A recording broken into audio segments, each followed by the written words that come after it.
Itu Pak. Ini hal-hal yang menyebabkan bahwa sholat kita tidak menjadikan khusyuk itu diantara hal-hal seperti ini Pak.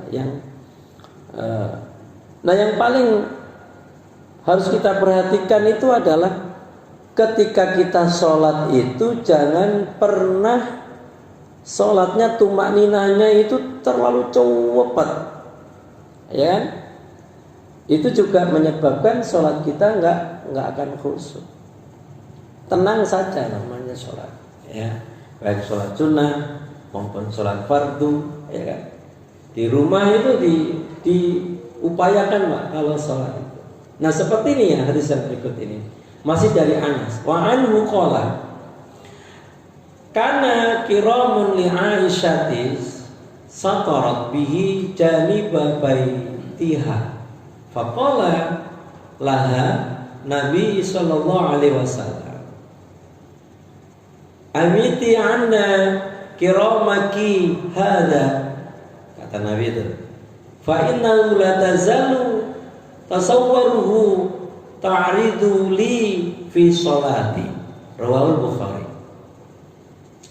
Dari Anas, masih dari Anas bin Malik qala berkata,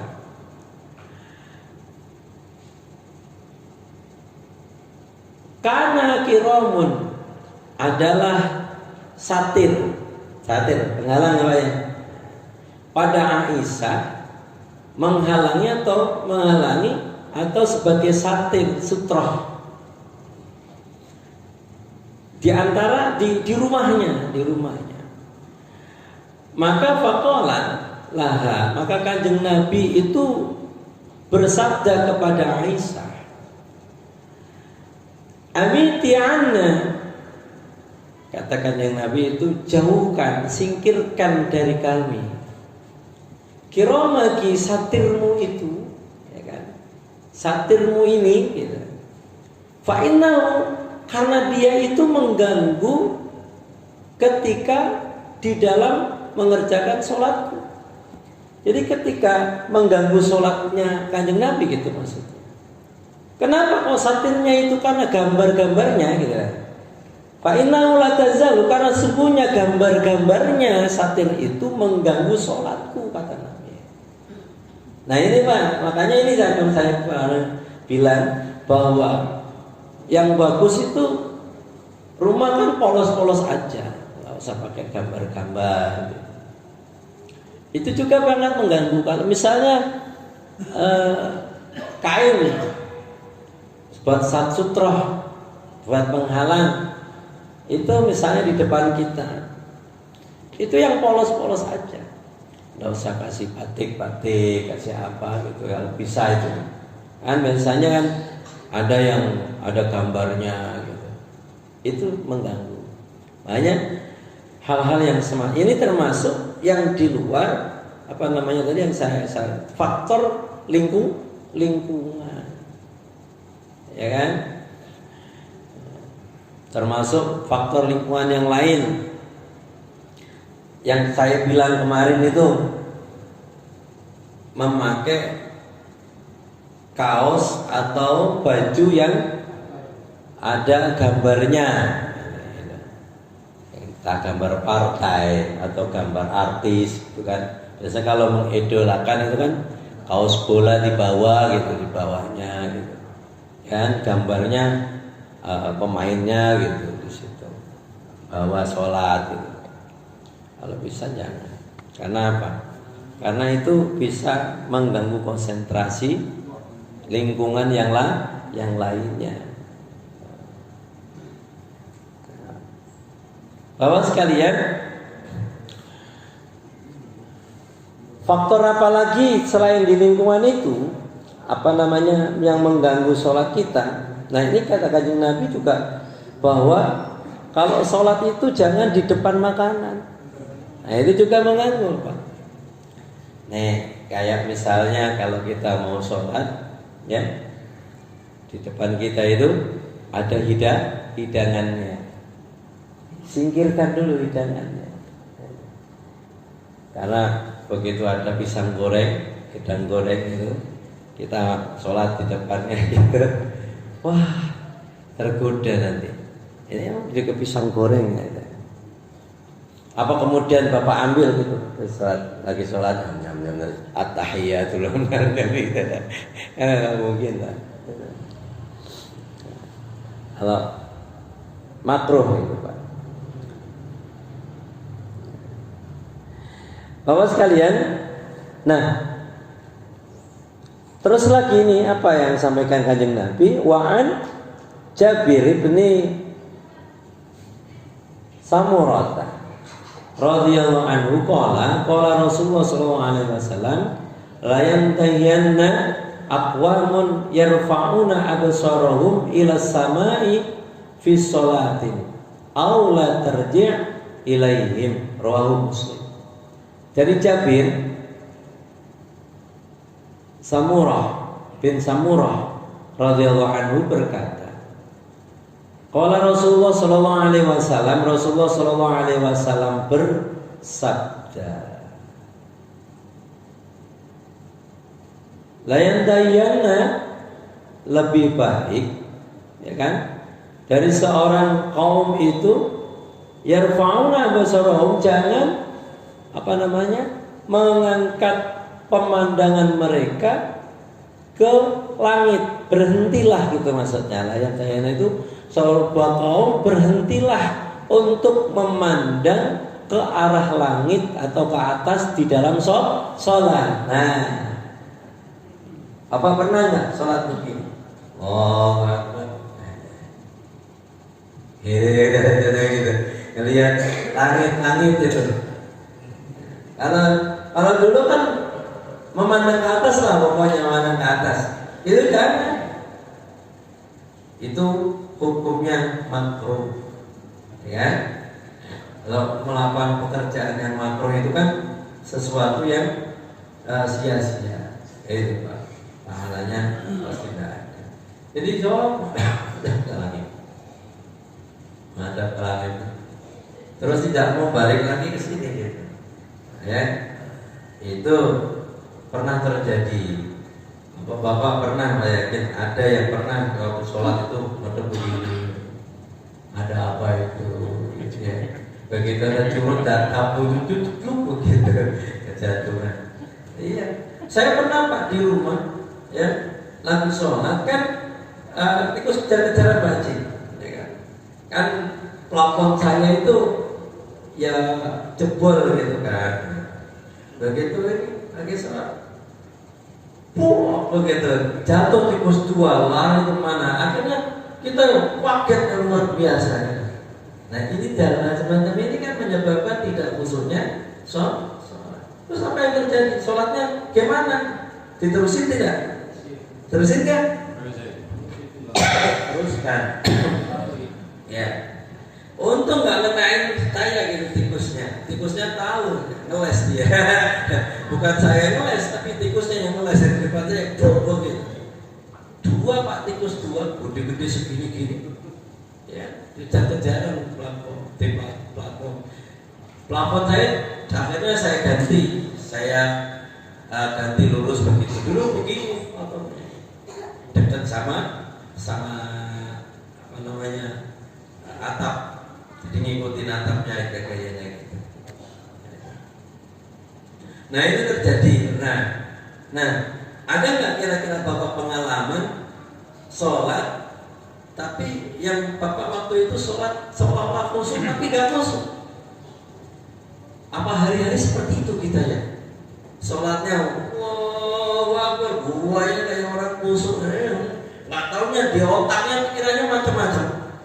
Sama saya juga begitu sebenarnya. Apa dipikir tadi saya sholat imamin bagus, kelihatannya bagus gitu ya? Di otak saya nggak ada pikiran yang aneh-aneh, ada Pak. Astagfirullah. Ingat aja yang tadi harusnya begini begitu. Itu terjadi loh Pak. Begitu. Ya, punya pengalaman apa Pak? Sampai ayo. Tadi waktu sholat mikirin apa?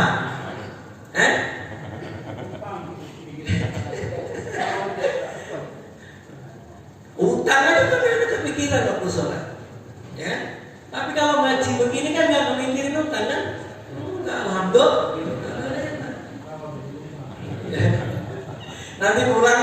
dari sini baru ingat lagi gitu. Iya, di sini mau mikirin apa, mau ngapain mikirin, nggak usah dipikirin. Jadi sholat itu sebenarnya mengajarkan kepada kita itu paling indah dalam hidup, Pak. Mengapa orang sholat itu harus khusyuk gitu. Khusyuk itu dapat orang awam itu yang penting. Mulai dari awal takbiratul ihram sampai salam itu lengkap bacaannya. Itu namanya masih khusyuk. Dengan orang khusyuk. Nanti ada orang yang makomnya berbeda dengan kita. Ya, maunya ada orang yang pengennya sholat sendiri saja. Ya biarkan saja.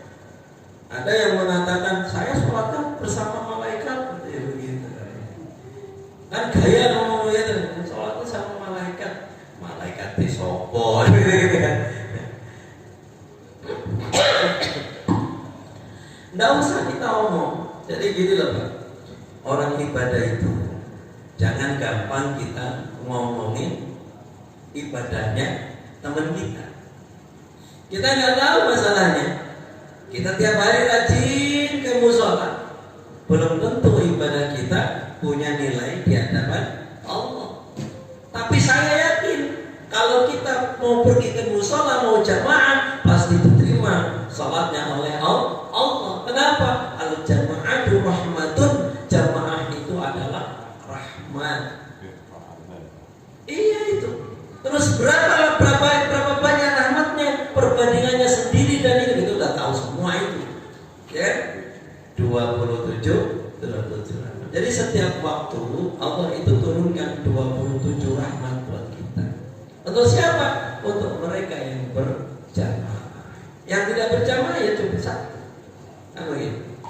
Makanya kalau ada orang yang nggak cinta dengan jamaah, ya sudah biarin saja. Ya Pak ya. Kalau ada teman kita dari jamaah mau, ya sudah apa-apa. Yang penting dia mengerjakan sholat di rumah, silakan saja. Siapa tahu di rumah dia sholatnya bersama anak atau keluarganya. Untuk apa? Untuk tarbiyatul aulad di sana. Boleh, tak apa-apa. Dalam Fathul Mu'in itu disebutkan tidak masalah sholat di rumah. Untuk apa? Untuk mendidik anak dan istrinya. Pak. Jadi orang dikatain itu orang itu nggak pernah sholat ke musola. Bapak ingat, namanya rahmat Allah itu turun bukan cuma gara-gara sholat yang baik, yang khusyuk. Tapi siapa tahu turun karena sering membantu orang lain. Turun rahmatnya Allah itu dari segi ibadah yang lain, amal soleh yang lain. Nah ini Mas Opik yang operator ini Pak Haji, ini masuk surga duluan insya Allah. Nah kenapa? Orang dia nyunting saya, gitu. Nanti di-upload kan. Gara-gara ini akhirnya orang lain ada yang mau tobat, insya Allah mudah-mudahan kan gitu Pak. Nah, gitu. Kita nggak tahu di luaran sana, kita manfaatin media gitu Pak. Nah Bapak sekalian, karenanya sholat yang kita lakukan itu supaya benar-benar khusyuk, itu jangan ada di lingkungan kita yang menyebabkan sholat itu tidak khusyuk. Nah kalau kita pergi ke musola itu indah aja, awalnya mesti ngikutin imam. Bapak saya yakin dijamin khusyuk, walaupun khusyuknya masih batasan khusyuk di dalam menyelesaikan rukun dan syaratnya sholat. Ayo gimana nggak khusyuk coba? Allahu Akbar. Maknanya kan ada nih Pak. Ya, lagi Haji Musa tuh lama banget sampai semenit begini. Apa sih Pak yang dibaca Pak Haji, katanya jamaah lama amat misalnya gitu. Ayo, dulu sujudnya lama sekali. Kata ditanya Pak Haji, kenapa sujudnya lama-lama? Bukan lama itu. Saya kasih kesempatan ente doa di dalam sujud, tidak begitu katanya gitu. Yang penting jangan terlalu lama juga jangan terlalu cepat. Kalau udah ada ukurannya, berapa banyak membaca tasbih 3 kali, itu ukurannya kayak gitu. Walaupun bagusnya baca 11 kali. tasbihnya 11 kali misalnya. Kalau sendiri tidak apa-apa, ya kan? Ya, kalau sendiri nggak apa-apa. 5 kali itu lama. Subhana Rabbiyal Azimi wa bihamdi, begitu bacaannya. Tapi kalau Subhanallah, begitu, ada begitu ya? Ayo ngaku, yang bacanya dulu. Subhanallah, gitu kan? Ayo, ada nggak? Subhanallah, wa bihamdi, subhanallah. Nggak kena ya. Tasbihnya juga kena ya. Subhana Rabbiyal A'la wa bihamdi, itu Pak. Jelasin betul itu. Nanti akan sempurna sholat kita. Nah, batasan itu menjadi sebuah kekhusyuan di dalam sholat. Ada yang dibahas? Ya.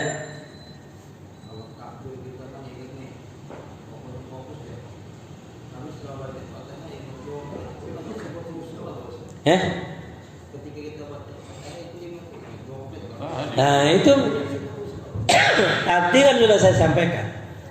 Imam Syafi'i itu mengatakan begini, batasan khusyuk seorang hamba itu ketika takbiratul ihram itu Allahu Akbar, dia khusyuk, itu sudah termasuk khusyuk. Enggak ada saya yakin orang yang sholat siapapun masih mikirin dunia, Pak. Tadi ketemu sama ini, kadang imam besar aja lupa bacaannya gitu ya. Imam besar tuh lupa baca suratnya, ya kan? Kenapa? Kadang ada yang dipikirin lintas cek, bacaannya nyantur lupa. Kalau arti kata khusyuk itu kan nggak boleh lupa juga kan? Iya. Hitung rakaat atau itu berarti ingatan ini jalan ini. Nah itu termasuk khusyuk. Jadi kalau Bapak sholat maghrib 4 rakaat berarti Bapak nggak khusyuk, ya kan? Kalau sholat maghrib 2 rakaat salam berarti nggak khusyuk. Itu batasannya kayak gitu. Yang saya sampaikan itu sempurna dari takbiratul ihram sampai salam, mengerjakan syarat dan rukunnya, berarti sampai rakaatnya juga terhitung dengan yang sama. Itu termasuk bagian dari kekhusyuan seorang hamba seperti kita, orang awam, gitu. Iya. Beda kalau Imam Ali, Abu Bakar, gitu misalnya, gitu. Khusyuk beliau ya baca Alhamdulillah, Allahu Akbar, sudah nggak bergeming apa-apa. Bukan berarti beliau itu tidak mendengar lingkungannya berkata apa-apa, tapi dia itu lillah karena Allah semata. Dia benar-benar batasan kita kan hanya konsentrasi saja, Pak. Salat kita itu konsentrasi itu sudah bagus, Pak. Nah, itu.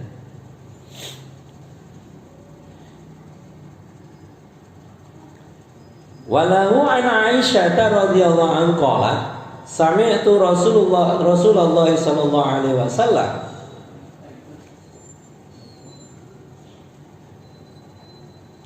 la salata bi hadrati ta'ami wala huwa yudafi'ul ahbathani. Dan dari Jabir dan padanya Aisyah itu berkata, sami'tu Rasulullah sallallahu alaihi wasallam, aku telah mendengar Rasulullah sallallahu alaihi wasallam itu bersabda. Fi'il mudhari'. Berarti langsung Aisyah itu langsung dengar Rasulullah itu mengatakan, la sholata bi hadratit ta'am. Tidaklah termasuk sholat yang kita menghadirkan makanan, artinya di depan makanan. Jadi kalau kita sholat itu jangan di depan makanan. Itu batasan fikihnya yang mengatakan itu makruh. Ya. Makanan tak pisang, ya kan? Makanan matang atau kopi misalnya, makan di depan kopi. Mingin. Nah, itu kan nggak khusyuk kan. Yang terbayang di otak kita itu pasti macam-macam udah. Allahu Akbar. Alhamdulillahirabbil alamin. Ar-Rahman. Tapi lihat makanan, ya kan? Dipilih pasti. Jadi sesuatu apa yang kita lihat itu menyebabkan tidak khusyuknya dalam sholat itu pasti. Tiba-tiba seribu ada burung lewat, set, mesti kita lihatin, set. Nah itu menyebabkan tidak sholat. Kita kalau ini kemarin kita termasuk kecopetan setan kemarin. Ada itu orang yang ketika sholat noleh ini termasuk dicopet sama setan. Yang terakhir, wa an Abi Hurairah radhiyallahu anhu, anna Nabiy sallallahu alaihi wasallam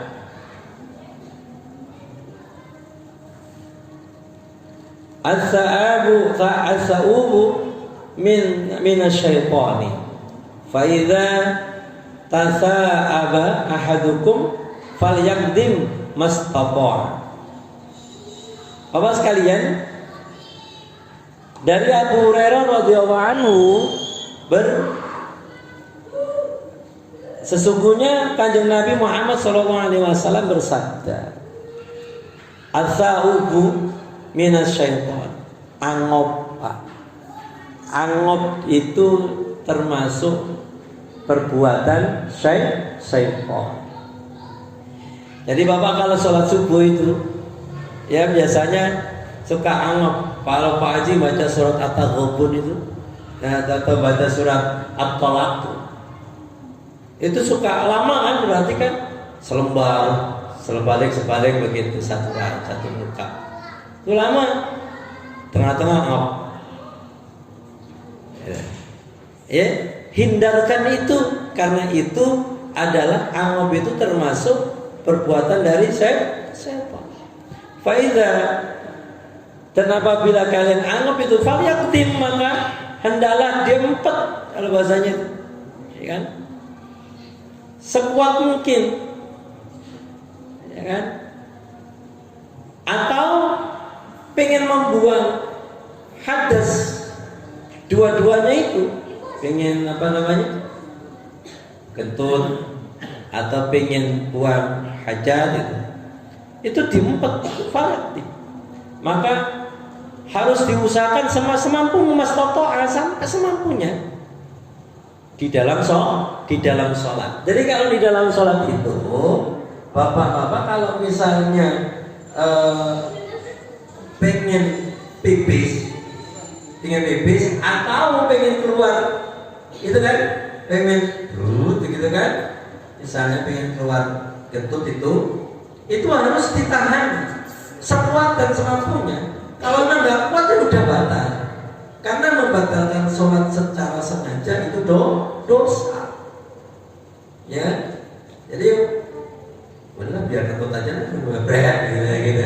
Ya. Jadi harus dipertahankan, ditahan betul sampai selesai sholat. Gimana kalau misalnya sebelum sholat itu sudah pengen pipis, ya sudah pipis saja. Jangan memulai ketika takbiratul ihram itu pengen pipis, kita memaksa takbiratul ihram, memulai kita sholat tapi sementara pengen pipis, pengen buang hajat misalnya, buang hajat aja dulu, ya kan? Biar sholatnya khusyuk. Hal yang semacam ini tidak khusyuk nanti. Mengapa? Nah, hukumnya bagaimana kalau seandainya menahan pipis sebelum sholat bukan? Sebelum mau takbiratul ihram, pengen pipis tapi gak dipipisin, pengen kentut, nanggung, tahan aja untuk misalnya, itu mampu. Kalau udah mampu itu mendekati batal. Hati-hati makanya. Pernah nggak bapak pengalaman kayak gitu? Pernah nggak? Sudah berapa hari gimana? Kemarin jangan-jangan ya. Ya. Jadi jangan ditahan. Tapi kalau ketika sudah proses di dalam sholat itu harus ditahan, jangan dikeluarkan. Maka harus diempat kalau bahasa yakdim. Nah, sebelum diakhiri, itu di dalam sholat dan di dalam sholat. Sebelum diakhiri, ada yang mau ditanyakan? Ini Ustaz, Ya. Untuk membedakan iler itu najis dengan enggaknya itu kan katanya kalau tiduran dari lambung itu bisa najis. Ya. Tapi kalau duduk misalnya Jumatan kadang-kadang ada iler. Itu beda. Kalau tidur itu sebuah proses yang ilernya itu berbeda yang dihasilkan. Tapi kalau ini kan baru dari sini aja. Kalau tidur begini itu tidak dari sini, tidak dari perut. Dia ilernya mungkin aja dari lidahnya atau dari ludahnya, misalnya gitu. Makanya kan kalau kita tidurnya begini, ya kan? Tidurnya begini nih, Pak. Gitu. Itu nggak batal. Asal ini merapat, pantatnya itu merapat di lantai. Tetapi kalau Bapak tidurnya begini, gini, begitu ya, itu batal. Kenapa? Karena ada rongga. Ya, dikhawatirkan ada rongga yang masuk atau rongga yang gampang keluar atau selonjoran begini, itu batal.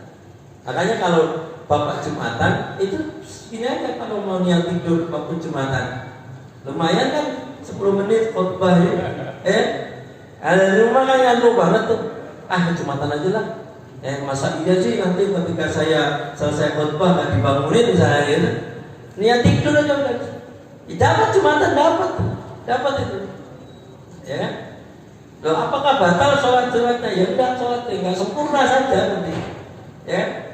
Nah caranya nih, kalau mau tidur setelah mendengarkan khotib itu baca rukunnya khutbah yang Arab itu, baru hadirin sekalian yang berbahagia, hamba Allah kasih Rasul yang mulia hari ini, misalnya gitu, udah mulai tidur di situ, mulai tidur. Begitu sudah selesai tidur, lama gitu. Begitu Bapak bangun, sudah jam 2, Alhamdulillah. Oh, jamaahnya udah nggak ada semuanya, nggak taunya.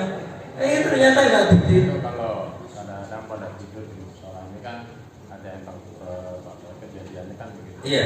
Untuk menanggulangi najis itu. Oh iya, ya kalau bisa itu jangan tidur di dalam musola. Gitu ya, musola itu bukan tempat tidur. Ya. Jadi kalau mau tidur di sampingnya sana, ya kan? Walaupun kalau tidurnya itu biar gak ngiler gitu. Tidurnya gimana? Telentang aja, jangan ngorok. Kan ngorok itu kadang-kadang dari lambung. Itu ilernya itu najis. Kayak Bapak nih misalnya, mohon maaf, kalau tidur kan kadang-kadang miring. Bapak tidur miring apa telentang? Miring ke kiri atau ke kanan? Kalau Rasulullah itu menganjurkan miring ke kanan. Terus tangannya gimana Pak? Ini Rasulullah itu kalau tidurnya tangannya terbatal gitu, tangannya gitu. Jadi bukan begini, tapi begini. Nah, kalau menurut bahasa kitabnya itu seperti itu. Jadi gitu. Yang bagus miring ke kanan, karena jantung itu ada di sebelah mana? Paru-parunya itu selamat dan jantungnya itu bagus, pompanya itu bagus. Gitu. Ya, kalau yang biasa telentang itu biasanya ngorok Pak. Terus kalau tidur ke namanya miring itu gampang bangunnya, begini. Biasanya paling 2-3 jam itu udah bangun.